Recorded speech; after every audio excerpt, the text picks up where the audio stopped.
Hola amigos de las Ruedas del Misterio. Hoy sabéis que se habla muchas veces de esos objetos mágicos, esos objetos de poder. Hemos tenido ocasión de hablar hace poco con Jesús Callejo, que ha inaugurado ese museo de magia aquí en Toledo, en España. Desde aquí le damos un saludo a Jesús y a todo el equipo de la Escóbula de la Brújula y a todos estos amigos que tenemos. Y hoy precisamente vamos a hablar de otro objeto de poder que ha tenido. Bueno, se habla de que sí, de que no, muchas leyendas, si es verdad, mentira, y vamos a ver si podemos aclarar algo. Y para ello vamos a hablar precisamente con una persona que, aparte de investigador y de director de cine, también ha hecho pues un documental al respecto. Es Diego Arandojo, que vamos a hablar desde Argentina que se encuentra, y vamos a hablar sobre ese bastón mágico, bastón de poder, ¿no? Diego, bienvenido y muchas gracias por atendernos. Bueno, muchísimas gracias por la invitación y bueno, por esta entrevista. Pues ahora entraremos un poquito en lo que es el bastón, el Sí, inicio del bastón, pero antes de empezar todo esto, Diego, hemos estado hablando un poquito y sé que otra de las aficiones que tiene, aparte de que como hemos dicho, esto ha realizado también otro mediometraje de las 77 páginas, porque también te encanta la magia, la ciencia ficción, sí, cosa sí. que me encanta. ¿Y por qué no nos cuenta un poquito quién es Diego Arandojo? Bueno, en principio yo me formé inicialmente dentro del área de cinematografía como director de cine. Siempre me interesó mucho, especialmente lo que es el guión y la escritura audiovisual. Así que andando los años fui formándome en el área más que nada audiovisual. Siempre me interesaron los temas esotéricos, todo lo ligado al ocultismo.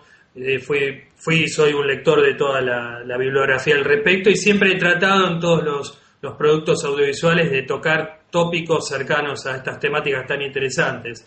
Y las 77 páginas, como bien has dicho, es un mediometraje de ciencia ficción, de realismo mágico, que lo dirigí junto a Mauro Sabanino, que es un amigo que vive aquí en Buenos Aires.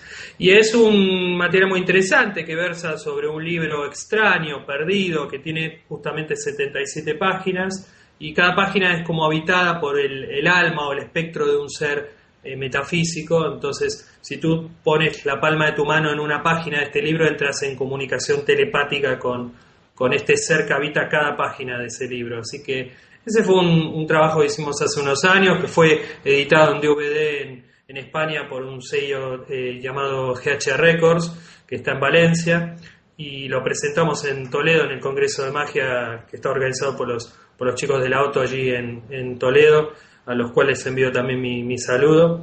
Así que mi carrera fue un poco alternada entre cine. Yo trabajo como guionista de televisión aquí en un canal del Ministerio de Educación que se llama Canal Encuentro, desarrollando guiones de series de televisión, más que nada documentales de historia. Y bueno, un poco mi camino resumidamente ha sido ese. He surgido del ámbito audiovisual y después volcado mucho a la escritura y este último trabajo documental, que es 30 años de silencio, el secreto de Guillermo Alfredo Terrera, que es un poco lo que nos tiene aquí hoy en esta entrevista. Bueno, pues como tú has comentado, antes de entrar en esta entrevista, precisamente me Sí, gustaría tratar un poquito, porque yo tuve la oportunidad de estar en ese congreso. Además, como tú sí, comentas muy bien, estos dos compañeros también son los que con Jesús Callejo han montado este fantástico Museo de la sí, sí, Magia. ¿Y por qué no nos cuesta un poquito esto de las 77 páginas? Porque es una historia, el libro, las sí, páginas que tiene, es una historia, vamos a llamarla curiosa, ¿no? Porque sí, también sí, hay los pros y los contras que puede haber con todo este tipo de cosas, pero yo creo que por lo menos, como digo, es curiosa, Diego, lo de las 77 páginas y sobre sí, todo sí. para los amigos que no tuvieron la oportunidad de ir hasta el Congreso de Toledo. Sí, sí. Bueno, básicamente es un mediometraje, dura unos 40 minutos aproximadamente, lo hemos hecho de forma independiente, con mucho esfuerzo con Mauro, que esto no significa que no tenga calidad, que la tiene. Somos muy minuciosos a la hora de preparar cualquier audiovisual, y nos interesaba, bueno, contar la historia de esto, de un libro maldito, un libro extraño que anda como navegando por los océanos de la humanidad a lo largo del tiempo. Es encontrado por distintos personajes históricos que al colocar sus manos en este papel misterioso obtienen como información de estos seres que habitan el libro, ¿no? Y básicamente el mediometraje cuenta la historia de uno de estos poseedores de este libro, que bueno, que tiene distintas aventuras con este objeto extraño, metafísico. Fue un poco bajar un poco algunas ideas que nosotros con Mauro traíamos de lecturas sobre ciencia hermética, sobre libros condenados, y la verdad que hemos quedado muy contentos, y gracias a Julio César Pantoja y Gonzalo Rodríguez de Toledo Oculto logramos en el Congreso del 2010 hacer la presentación oficial, que hemos quedado muy, muy contentos con Mauro. Y básicamente, bueno, es un material que está editado en DVD, como te decía anteriormente, allí en España, en Valencia. Y bueno, muy contento. Fue un poco quizás el trabajo particularmente mío, el primer trabajo más extenso. Yo venía a hacer algunos cortometrajes, donde alternaba un poco el video experimental con lo esotérico. Pero las 77 páginas fue como el primer trabajo un poco de mayor duración, y después ya me volqué un poco yo más en solitario a preparar este documental sobre el profesor Dr. Terrera. Pues la verdad es que el documental, como tú dices, visualmente y estéticamente está muy bien realizado, la verdad. A mí que me encanta la multimedia, yo lo disfruté y lo pudimos ver, como digo, en Toledo, y la verdad que lo disfruté, y enhorabuena. Bueno, y ahora vamos a pasar al nuevo proyecto que está realizando, ese documental sobre este bastón de poder. Bueno, tiene muchísimos nombres, y tú has hablado también precisamente, digamos, de las personas que ahora mismo es el responsable, entre comillas, de este famoso bastón. Pero ¿por qué no nos cuesta la historia de este controvertido bastón? Sí, en principio vamos a remontarnos a una persona que fue aquel que halló el bastón de mando, que se encontraba enterrado durante mucho tiempo, que fue Orfelio Ulises Herrera. Él era un maestro, un docente de escuela rural, que sintió en su juventud el llamado un poco de místico, y realiza un viaje al Tíbet. En el Tíbet logra acceder a Shambhala, la famosa ciudad mitológica tibetana, y en Shambhala Orfelio Ulises Herrera pasa 8 años estudiando todo lo que son la ciencia hermética. Y durante ese periodo de su vida, él cuando es instruido, en todos estos conocimientos secretos, y cuando finaliza sus estudios, los maestros del Tíbet le otorgan una misión, que es encontrar la piedra de la sabiduría, que ya había sido relatada por autores como Roger Bacon. Y Orfelio Ulises, se lanza al terminar sus estudios en Shambhala a la búsqueda de esta piedra de la sabiduría, que está ubicada en el cono sur del continente americano. Es así como Orfelio, viaja inicialmente a México, empieza de México a viajar descendiendo siempre hacia Chile, de Chile pasa a la República Argentina, y en la provincia mediterránea de Córdoba, más precisamente la localidad de Capilla del Monte, es donde él, al pie de la ladera del Cerro Uritorco, el misterioso Cerro Uritorco, excavando con sus propias manos, encuentra el bastón de mando y otros objetos más. Esa es un poco la génesis del encuentro, el hallazgo del bastón de mando. Pues la verdad has comentado varias cosillas que se conocen, algunas como que me gustaría que entrásemos en ellas, como el caso de Shambhala o Shambhala, también el Cerro Uritorco, que también tiene muchas personas que la apoyan, muchos detractores con esas luces que se ven, ese mundo subterráneo, como decíamos, gracias a Débora, que desde aquí también Débora Goster, ese Crónicas Subterráneas, ese blog que siempre recomendando, ha sido la persona que nos ha puesto en contacto contigo, y le queremos dar las gracias. Y precisamente me gustaría empezar con Shambhala o Shambhala, como se quiera decir, esta persona que va allí, se tira 8 años. Muchos investigadores hablan de este lugar como algo mítico, algo ilusorio, algo idealista. Yo me refería siempre a Shambhala como una ciudad en principio mitológica, porque no hay una prueba física de la existencia. Incluso el propio profesor Terrera siempre habla de Shambhala como de una ciudad etérea, no una ciudad física. Claro. Así que como un concepto místico de otras ciudades, que no solamente allí en el Tíbet,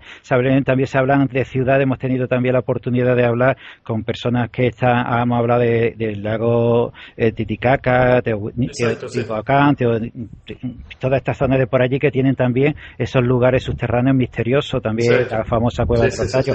Pero este señor habla de algo físico, algo que dice que se tiró 8 años en esa ciudad, y la verdad es que eso tú ya lo has dicho también, tu opinión es que tendríamos que hablar de algo místico, no real, ¿no? En realidad, el profesor Terrera siempre, digamos, él relata la historia que le contó justamente Orfeo Ulises Herrera, o sea, que es esta, digamos, esta persona tiene, digamos, ese viaje muy iniciático hacia el Tíbet, tiene una formación en esoterismo, y es allí donde surge la génesis, un poco de encontrar el bastón de mando que estaba perdido, estaba extraviado. Y es después de todo este periplo desde el continente americano, de la zona norte, de Centroamérica hasta el sur, hasta el cono sur, que Orfeo Ulises Herrera llega a la zona de Capilla del Monte, en la provincia de Córdoba, y ahí al pie del Cerro Uritorco, excavando con sus propias manos, se encuentra enterrado el bastón de mando. Obviamente este es el relato que cuenta Terrera, que él cuenta a su vez que fue relatado por su maestro, que fue Orfeo Ulises. Claro, porque también lo que comenta Herrera es que el maestro, su maestro, como decías tú muy bien, Ulises Herrera, que además comentaba que estos seres, cuando se encontraba allí en la zona de Argentina, también hay que tener en cuenta también una civilización, una etnia muy curiosa como son los comechingones, también. Exacto, tiene algo que ver con esta historia, a ver si también entramos un poquito. Sí. Pero él apuntaba de que estos conocimientos que le había adquirido en el Tíbet, ellos mismos, los maestros que él relata, son los que le habían dicho que fuese a esa zona y excavase precisamente en el Cerro Uritorco hasta que supuestamente encontró allí el bastón de mando. Esto sería lo que cuenta precisamente Ulises Herrera, pero también Ulises Herrera, y antes de entrar en el señor Terrera, el abogado Terrera, me gustaría entrar porque Ulises Herrera también se habla de que estuvo inmiscuido en varios grupos místicos y también se cuenta que el presidente Perón tuvo algo que ver con toda esta historia, ¿no? Sí, para organizar un poco la información, yo te contaba un poco cómo fue el hallazgo del bastón de mando para empezar. Orfeo Ulises estaba vinculado a la Universidad Nacional de Córdoba, que es una de las primeras universidades que hubo incluso en América, y allí existía un grupo hermético, un grupo de docentes y autoridades de la universidad que formaban una escuela hermética, donde la cual participaba Orfeo Ulises. Pero y es donde después va a ser integrado el joven Guillermo Terrera, ¿no? Pero sí, Orfeo Ulises ya estaba vinculado a grupos esotéricos en Argentina y también le tenían un gran respeto por por este precedente que fue su formación en esta escuela del Tíbet, ¿no? Así que sí. Bueno, y ya llegamos a eso, en el Cerro Uritorco, después de haber recibido esa comunicación por estos seres superiores, o por lo menos lo comenta así el señor Herrera, dice que localiza no solamente el bastón, sino localiza algo más, que lo quiso dejar en su sitio enterrado y que todavía no se sabe realmente dónde puede encontrarse, ¿no? ¿Qué es esto más que encontró y por qué en este sentido cogió el bastón y dejó esto? ¿Se sabe algo en este sentido, Diego? En principio, Orfeo Ulises, excavando con sus propias manos, halla el bastón de mando, encuentra un mortero de piedra, una conana, como la llamaba la etnia de los comechingones, y encuentra un trono de piedra, que en términos pollo, es un trono de piedra que va junto a amurallado casi, y este trono de piedra no se sabe realmente dónde está. Fue dentro de la historia que narra el profesor Terrera. Se explica que Orfeo Ulises se llevó solamente el mortero de piedra, la conana y el bastón de mando, dejó, quizás por la dimensión, me imagino que tenía este trono, y está perdido. Hoy por hoy no se sabe a ciencia cierta dónde está. No. O sea que Orfeo Ulises Herrera se lleva del Cerro Uritorco el bastón de mando y este mortero de piedra granítica, la conana, como le llaman. ¿Y cómo el señor Terrera llega a hacerse con este bastón? ¿Qué historia? Porque la verdad es que la historia es bastante sorprendente porque, como decíamos, hay una historia no solamente mística, sino también parece que es una historia política por medio de distintos poderes, distintas asociaciones místicas, que la verdad es que casi da para una película, ya independiente de que sea verdad o no verdad la historia o lo que sea, casi da para, no solamente para el documental, sino para una película que los de Estados Unidos, si tuviesen estos guiones, harían 18, vamos. Bueno, hay que fijar un poco la fecha. Este incidente del hallazgo del bastón fue en el año 1934. A partir de ese año, Orfeo Ulises se convierte un poco en el custodio del bastón de mando y de la conana. Y volvamos un poco a sus vínculos con la Universidad Nacional de Córdoba, porque fue allí en la década del 40 cuando el Guillermo Alfredo Terrera empieza a cursar su carrera de abogacía y escribanía. y es en ese circuito universitario donde el joven profesor, o futuro profesor, mejor dicho, Terrera, toma contacto, se hace amigo de Orfelio Ulises, que ya lo conocía un poco la familia porque compartían una zona de campos. La familia de Terrera era, digamos, dueña de varias hectáreas de campo que lindaban con las de Orfelio Ulises, o sea que la familia ya un poco lo conocía Orfelio Ulises, pero el conocimiento del bastón de mando se realiza en este grupo hermético que existía dentro de la universidad, donde el cual ingresa el joven Terrera, y ahí un poco se empieza a empapar con todos estos conocimientos esotéricos relativos al bastón de mando, y es justamente este grupo el que va a determinar en el año 1948 que Terrera sea el nuevo depositario o custodio del bastón de mando. Sí, y en este sentido también, Diego, hay personajes que se han dicho que si eran ficticios o no ficticios. Señor Terrera dice que no, que son distintos personajes. Estamos hablando de personajes como uno que se llama el Guardián, bueno, el nombre a continuación no me acuerdo, pero esas supuestas ciudades subterráneas tienen que ver algo con este bastón de mando. ¿Qué tiene que ver también los como chingones con este bastón de mando? Todo este conglomerado, pues son muchas personas que parece que hay alrededor antes de entrar lo que realmente puede significar el bastón de mando. Bueno, en principio Orfelio Ulises Terrera existió, de hecho está enterrado en el cementerio de San Jerónimo, en la ciudad de Córdoba, o sea que se puede verificar fácilmente. Después no hay fotografías de él en el sentido de que en esa época, estamos hablando de la década de 40, era muy raro, la posesión de cámaras fotográficas había muy pocas, hoy es muy común con las cámaras de fotos digitales, incluso las de rollo, las viejas, pero es difícil de algunos personajes tener un material fotográfico. Yo todo esto siempre lo comento en el sentido de cómo en sus libros y en sus testimonios grabados, Terrera cuenta toda esta historia. Hay un hecho importante, el 26 de septiembre de 1948, que es el día del cumpleaños de Guillermo Alfredo Terrera, se hace una ceremonia de este grupo esotérico de la Universidad de Córdoba y se le hace la entrega a Terrera del bastón de mando. O sea, Orfelio Ulises entrega el bastón a él, al joven Terrera, a partir de ese año de 1948, con una condición, que durante 30 años tiene que estar en silencio el bastón, o sea, Terrera no va a poder hablar del bastón hasta el año 1978. Y con esto un poco quiero cerrar esta primera parte de la historia del bastón para pasar a lo que tú me estás preguntando en relación a la ciudad también mitológica de Erx, que de Erx significa encuentro de remanentes cósmicos siderales, que es una ciudad supuestamente ubicada geográficamente en las coordenadas que estaría bajo el Cerro Uritorco, y es una ciudad etérea también como Shambhala, de difícil acceso. Solo pueden entrar o ingresar aquellas personas de cierta formación esotérica, que tienen que ser llamadas un poco por estas entidades que residen en Erx, que bueno, es otro también entramos en otro tema aparte del bastón. Bueno, pues vamos a ir entrando ya poquito a poquito. Sí. Y lo primero sería eso, precisamente, este bastón de poder que tiene otros muchos nombres. ¿Qué importancia tiene? ¿Qué significado tiene? ¿Cómo es el bastón en sí? Para que los oyentes se hagan una idea de cómo es.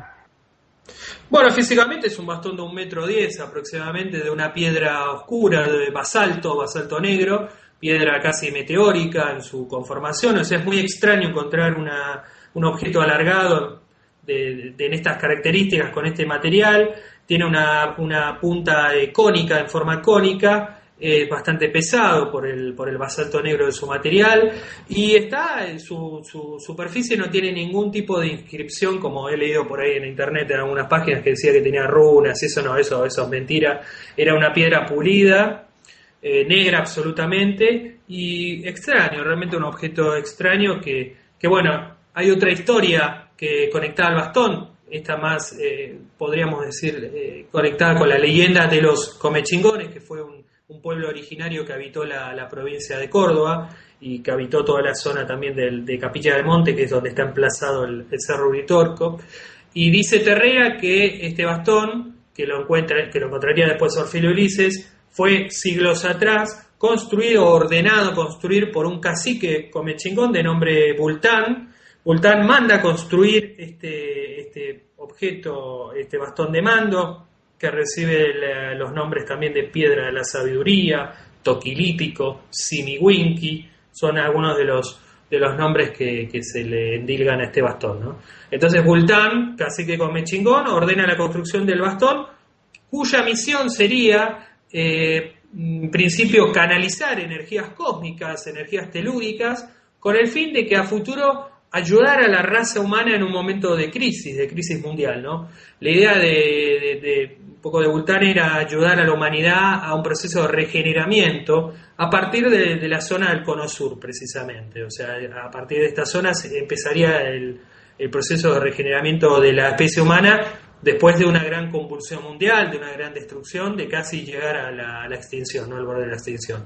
Es importante narrar esta información porque el profesor Terrea siempre lo cuenta muy explícitamente como un relato que podríamos decir legendario que tiene el bastón de mando, ¿no? Y Diego, ¿se ha podido datar la fecha de este bastón? ¿Se ha podido concretar quién lo podría haber fabricado? Se hizo el ingeniero von Hauschig, que era un ingeniero que trabajaba para la Universidad Nacional de Córdoba, hizo una datación del objeto que lo dató en aproximadamente 8.000 años de antigüedad, del material en el cual está constituido el bastón, este basalto negro. Y básicamente los estudios que se hicieron geológicos lo fecharon con esto, con muchísima antigüedad, lo cual podría llegar a corroborar, bueno, que en principio también este origen que fue construido en base a una piedra caída meteórica, o sea, del espacio exterior, que impacta en esa zona de Córdoba, la provincia de Córdoba, y en lo cual Vultán después manda tallar con esa roca meteórica el bastón de mando, ¿no?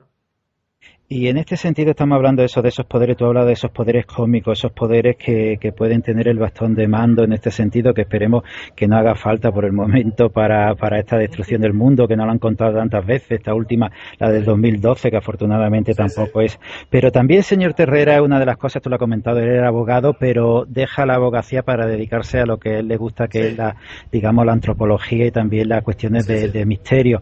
En este sentido, incluso al parecer tuvo una muy buena relación con Fabio Cerpa, porque hay que recordar que también el Cerro Ritorco se observan muchas luces que de alguna forma pueden tener relación con este bastón o no. Bueno, hay como dos grandes ámbitos. Uno es el bastón de mando y otro es el Cerro Uritorco de por sí, como unidad, digamos, temática con la situación de la ciudad mitológica de Erx. En principio, respondiendo a tu pregunta, Terrera tuvo una formación clásica, académica, se recibe de abogado, de escribano de la Universidad Nacional de Córdoba, empieza a ejercer su trabajo como abogado.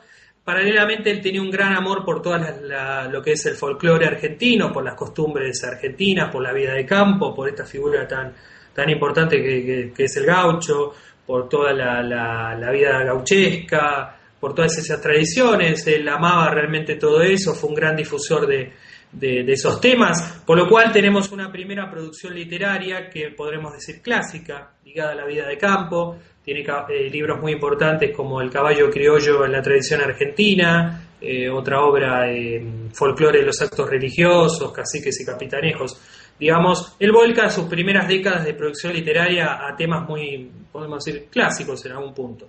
De pronto, a partir ya del año 78, cuando se cumplen estos 30 años de silencio que le pidió Orfelio Ulises Herrera, ahí gira la vida de Terrera, empieza a hablar sobre metafísica, sobre las cuestiones extrasensoriales, toma contacto con Fabio Cerpa, que en ese momento Fabio tenía una fundación que era escuela también de estudios psicoespaciales, y ahí es donde Cerpa y Terrera forman como una dupla de investigación, viajan a Capilla del Monte, empiezan a estudiar todo lo que era esta cuestión de los comechingones en la zona, sus leyendas, sus historias, que hay que decir que hay muy poca información verificada históricamente de los comechingones, porque fue un pueblo que fue destruido por todo lo que fue la invasión, digamos, extranjera. Ha quedado muy poco linaje, muy pocos descendientes de los comechingones, por lo cual también es un pueblo bastante misterioso.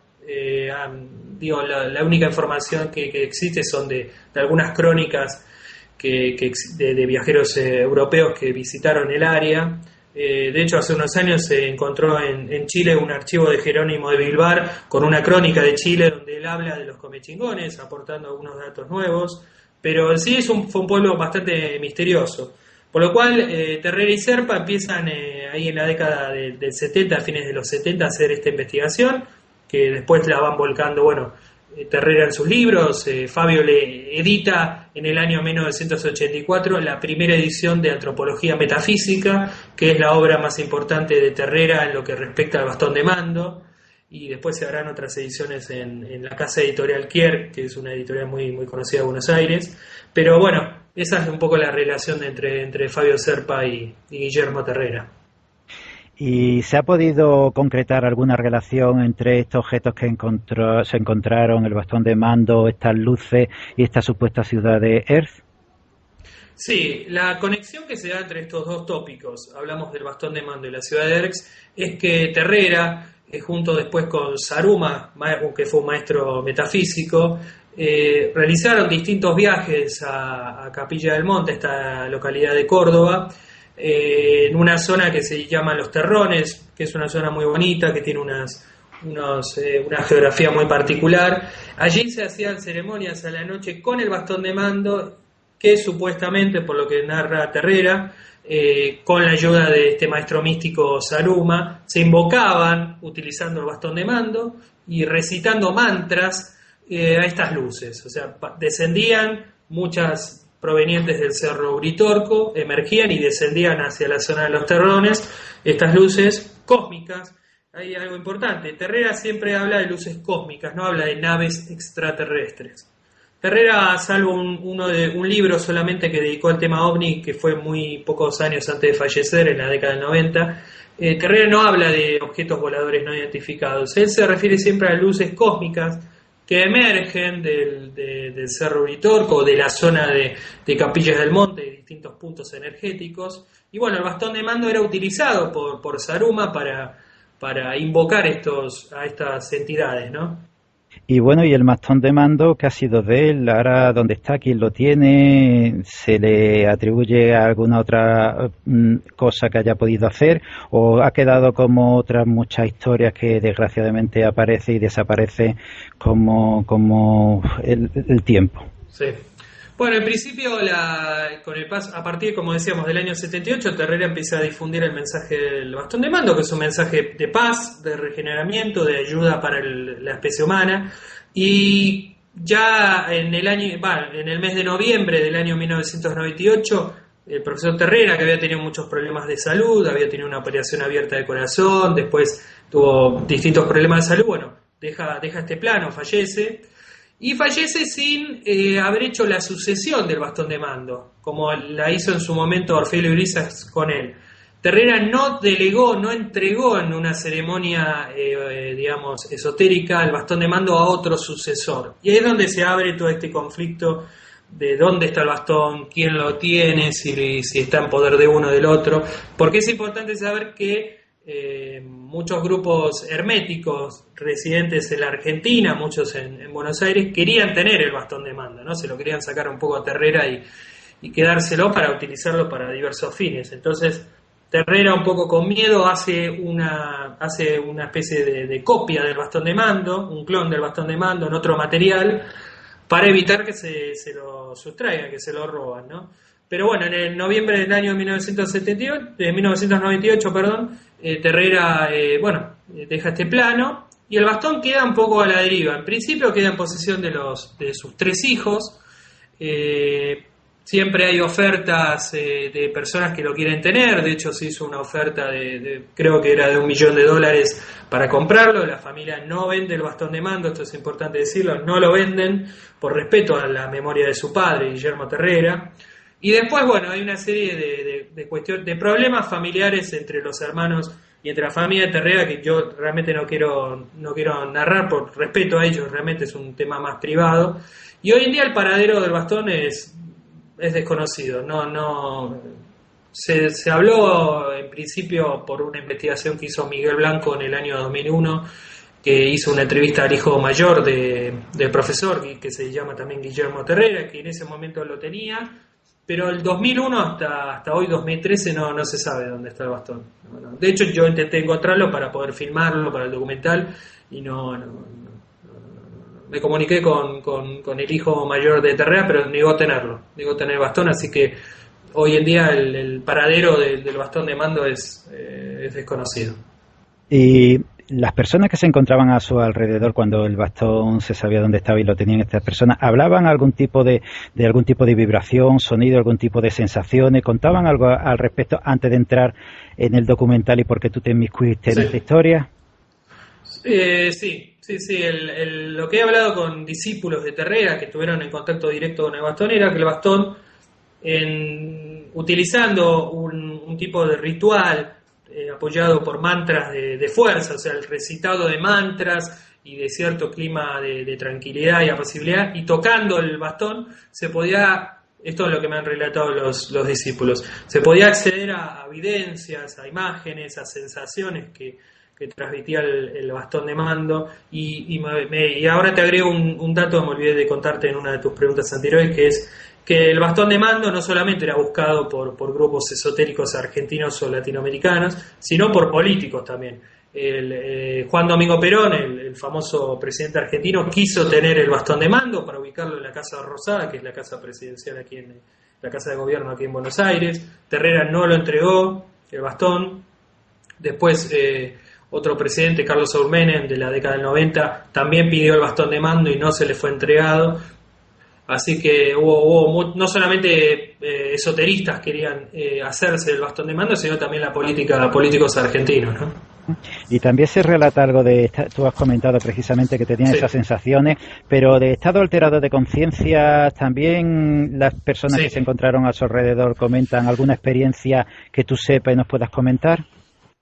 En principio lo que se realizaban era, el profesor tenía en su domicilio, que estaba ubicado en una localidad aquí en las afueras de Buenos Aires, que se llama San Isidro, en esa casa funcionaba lo que Terrera denominaba como escuela hermética primordial de las antípodas. Era una escuela esotérica a la cual acudían distintos alumnos o discípulos en distintos momentos de la semana. Y en algunos momentos se hacía grupalmente o individualmente estas meditaciones, estos mantras en contacto físico con el bastón de mando, ¿no? Se posicionaban las manos, se tocaba el bastón y recitando mantras se podía, esto quiero recalcar que esto es lo que me cuentan o me contaron discípulos, ¿no? A partir de este contacto físico con el bastón y en este estado que podríamos decir alterado de la conciencia, o sea, en el cual de recitación de mantras, de muchísima concentración, el bastón emitía, vamos a decir, algún tipo de influencia sobre el cuerpo o sobre la mente y se accedía a imágenes, ¿no? Imágenes a evidencia o sensaciones o sonidos podríamos decir, del futuro o del presente, ¿no? ¿Y conoce alguna historia o no has podido que alguien te la relate? No, yo he accedido sí a muchos audios de grabaciones inéditas de esos momentos donde se hablan de nada muy específico, además esas grabaciones eran de la década de fines de los 80, algunas cuestiones sobre política nacional, la política argentina, sobre cambios que iban a suceder en la década del 90, que de hecho pasó porque hubo un cambio importante. La Argentina en la década del 90 abraza el modelo neoliberal que nos lleva casi a una destrucción total con el estallido social que vivimos en el año 2001. Así que quizás el bastón sí, un poco vaticinaba esos enfrentamientos sociales que sucedieron a fines de la década del 90. Es lo que más recuerdo hoy en este momento. Bueno, pues Diego, tú nos has comentado precisamente que has realizado un documental. ¿Cómo se llama el documental? ¿Dónde lo podríamos localizar? Y ahora, pues me gustaría también preguntarte eso, ¿cómo conociste tu historia y te embarcaste? Pero primero eso, ¿cómo se llama el documental y dónde pueden adquirirlo, verlo las personas interesadas? Sí, el documental se titula 30 años de silencio y tiene un subtítulo que es El secreto de Guillermo Alfredo Terrera. Este título lo coloqué en relación a este periodo de tiempo que Terrera no podía hablar del bastón de mando. Me parecía el título ideal para este documental. Estoy haciendo en principio algunas presentaciones aquí en Buenos Aires. Es probable que hacia fin de este año suba todo el documental a YouTube para que cualquier persona de cualquier lugar del mundo pueda acceder, porque es importante. Yo este documental lo hice de forma independiente. Realmente quería tratar de retratar al profesor Terrera de la forma más natural posible, sin ningún tipo de despliegue técnico, sino hacer un documental bien producido, bien realizado, de tenor independiente. De hecho, fui yo el quien hizo cámara, quien dirigí, quien guioné. Hubo solamente la intervención de músicos, de 2 músicos, de Fra Terese y de Darío Martínez, que fueron los que aportaron la musicalización de distintos momentos del documental, y después de otra persona que se encargó de la postproducción de sonido, de la parte de sonido. Pero es un largometraje documental de 75 minutos en formato HD de alta definición, hecho con mucho cuidado, con mucho esmero, y pronto es muy probable que sea fin de año haga lo suba todo el material a YouTube para que cualquier persona pueda subir. Pero en principio lo estamos aquí proyectando aquí en la ciudad de Buenos Aires y en algunas otras partes del país. Bueno, y Diego, ¿cómo llegó esta historia a ti y cómo te fuiste en este proyecto? Bueno, yo desde mi adolescencia, como te contaba anteriormente, me interesó mucho lo esotérico, lo sobrenatural, y escuché o leí, ahora no recuerdo exactamente, pero me llegó la información del bastón de mando, de este objeto de poder. Entonces empecé a leer la información que había disponible en internet, empecé a hablar con algunos amigos que habían viajado a Capilla del Monte, que habían viajado al Cerro Uritorco. Me confirmaron la historia del bastón de mando, de que era este objeto extraño, de este material de basalto negro. Y bueno, empecé a empaparme un poco de la historia del bastón de mando y tratando de ubicar en los libros de Terrera, de metafísica, que hoy en día en Buenos Aires son muy difíciles de conseguir porque no han sido reeditados, están bastante descatalogados. Pero bueno, durante un año estuve buscando los libros, leyéndolos, estudiándolos, armando en mi cabeza primero un primer guión de quién fue realmente Terrera, porque cuando descubrí la primera etapa literaria del profesor, que es sobre folclore, sobre costumbres argentinas, sobre temas políticos, me parecía un personaje muy rico en cultura, y también extraño en el sentido, ¿por qué un catedrático que tiene una formación en abogacía, en escribanía, en ciencias sociales, en antropología, en arqueología, se vuelca a hablar de metafísica, ¿no? Ese fue la primera pregunta que me mantenía intrigado, ¿no? Así que bueno, durante un año estuve investigando, después viajé a Capilla del Monte para conocer un poco el Cerro Uritorco. Ahí hablé con algunas personas, especialmente con el fallecido recientemente Jorge Suárez, del CIO de Córdoba, con Luz Mari López también, que es su compañera, que hoy en día está a cargo del CIO.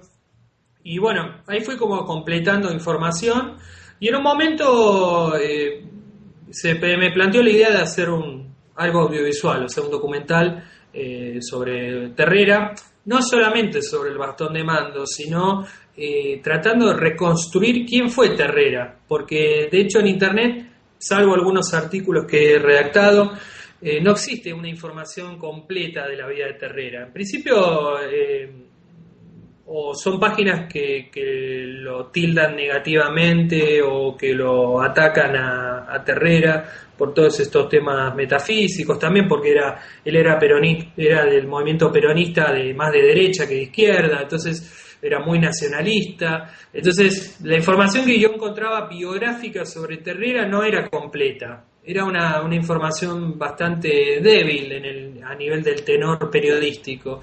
Y entonces lo primero que hice fue empezar a escribir la biografía de Terrera para yo ordenar en mi cabeza quién fue este hombre, ¿no?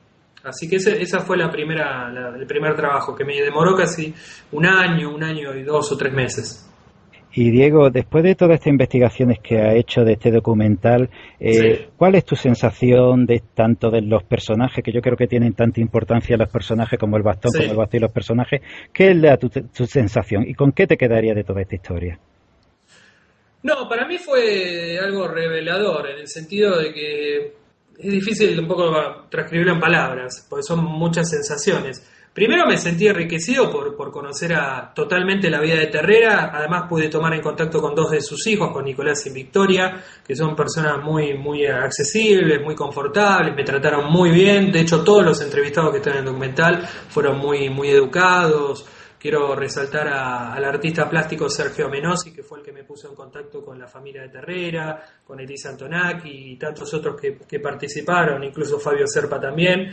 La sensación que me quedó fue como de descubrimiento, en principio saber que este bastón no era mitológico, sino que existió y que existe actualmente, o que esté perdido. Después hay cosas que yo, esto también a Débora, que me había enviado un cuestionario con algunas preguntas, se lo contaba. El documental tiene un punto de vista objetivo, neutral.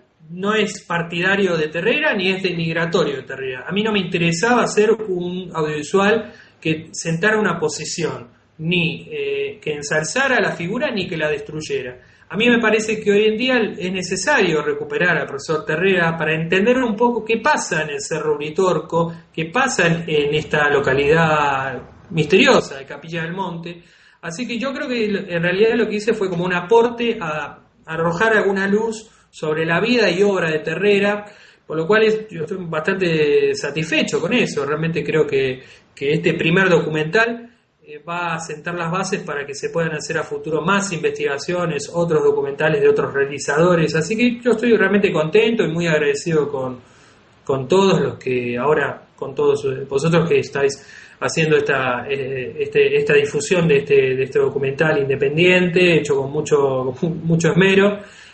Pero yo me ha quedado, bueno, obviamente uno cuando se embarca en casi 3 años de todo el proceso con un material de este tipo, aprende. He aprendido mucho. A Terrera puedo no compartir algunas ideas de él, pero lo respeto que fue un hombre que dio un salto de fe, dejó una vida clásica, confortable en lo académico, para lanzarse a lo metafísico y todos los problemas que eso acarrea, ¿no? Porque obviamente que una persona que escribe sobre costumbrismo de pronto empieza a escribir sobre este objeto extraño, el bastón de mando, sobre relatos extrasensoriales, y empieza a perder credibilidad, ¿no?, en el circuito académico. Entonces yo lo respeto a Terrera, realmente creo que él era una persona de mucha cultura, de mucha formación académica, que decide dar un giro en su vida y que hay que respetar ese aspecto. Muchas personas pueden ver en él más que un iluminado, un maestro, como una persona que perdió la razón. Pero el documental permite que cada uno saque sus propias conclusiones. O sea, tú ves el documental y puedes creer que él realmente fue un iluminado, fue un maestro o un líder espiritual, o no, o que realmente fue una persona que perdió los estribos, quizás. Lo que sí hay que recalcar es que Terrera no generó dinero con esto, no lucró con el bastón de mando, no se hizo rico escribiendo sobre metafísica. Todo lo contrario, él terminó viviendo en condiciones muy humildes. Por lo cual es importante eso, porque dentro de lo mágico, del mundo mágico, todas las personas que tratan de redituar, de hacer negocio con lo mágico, terminan muy mal. Todo aquel que utiliza o que busca utilizar la magia para su propio beneficio económico suele terminar en unas condiciones muy, muy, muy tristes. Y Terrera es una persona que respetó todo que se jugó, realmente se jugó por lo que él sentía correcto, ¿no? Así que en ese aspecto yo lo respeto a Terrera. Realmente tuvo el coraje y los cojones para defender hasta el último aliento lo que era el mensaje del bastón de mando. Sí, Diego, pero lo que me gustaría, yo veo también una similitud este personaje y también la historia de estos poderes también con las famosas piedras de Ica y el personaje, que también me recuerdan una misma, parece que un mismo paralelismo de estos objetos que aparecen ahí y se vuelcan. Y ya independientemente de que sea verdadero o falso estos poderes que se le otorgan, el objeto sí, lo que me gustaría dejar claro, que sí existe, que hay suficientes pruebas, que aunque ahora no se sepa dónde está, de que sí existe. Sino que he escuchado que hasta que era un invento, y mira que hay fotografías con Jiménez del Oso, por ejemplo, pero que de hecho el profesor Jiménez del Oso y Juanjo Benítez han estado en presencia del bastón de mando, o sea han hecho un programa dedicado al Cerro Uritorco que está en YouTube, se puede ver tranquilamente.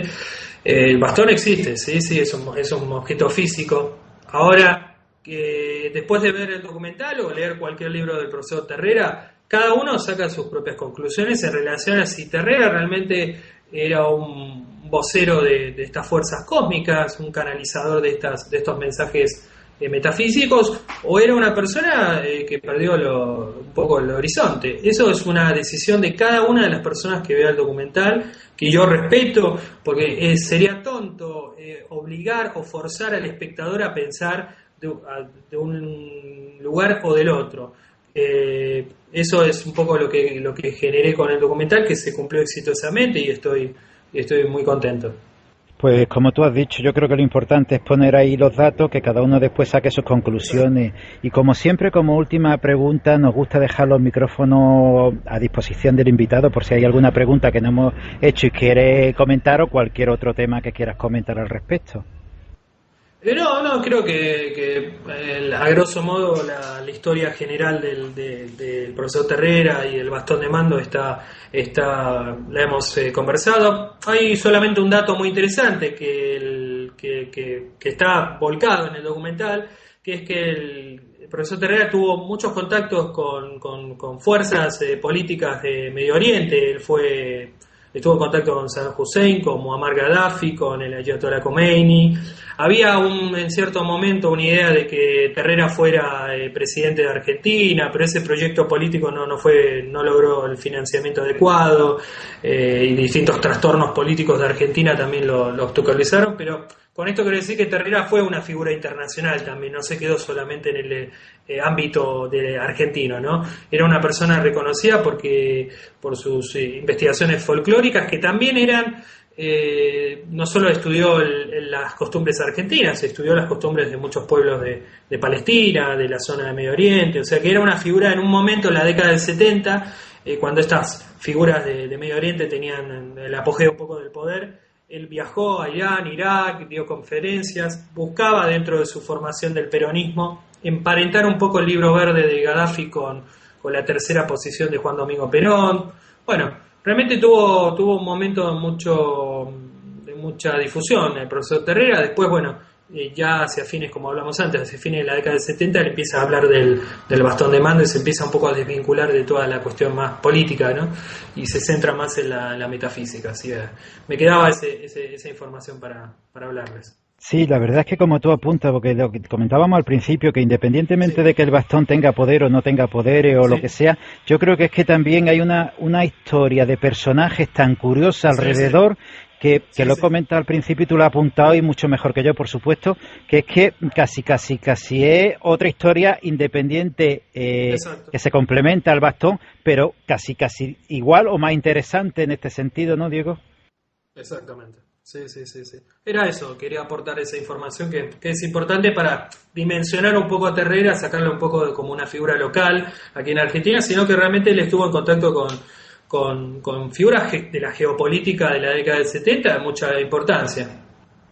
Bueno, pues como hemos dicho, ahí, y también lo ha comentado precisamente Diego Arandojo, los datos están ahí, el documental también, si más adelante lo sube a YouTube, pues podrá verse a través de todo el mundo. Lo haré, sí. Pues estupendo, porque así podremos verlos todos a través de todo el mundo, y como dice él, cada uno que saque sus conclusiones, los datos, mirarlos, se puede estar a favor, se puede estar en contra, pero desde luego la historia es muy curiosa, independientemente de que el bastón tenga poderes o no tenga. Pues Diego, yo te quería dar las gracias por el proyecto del documental, por además altruistamente exponerlo en internet y por el esfuerzo que ha hecho al respecto. Muchísimas gracias, Jesús, la verdad que ha sido un placer. Gracias a ti, Diego, hasta otra ocasión. Bueno.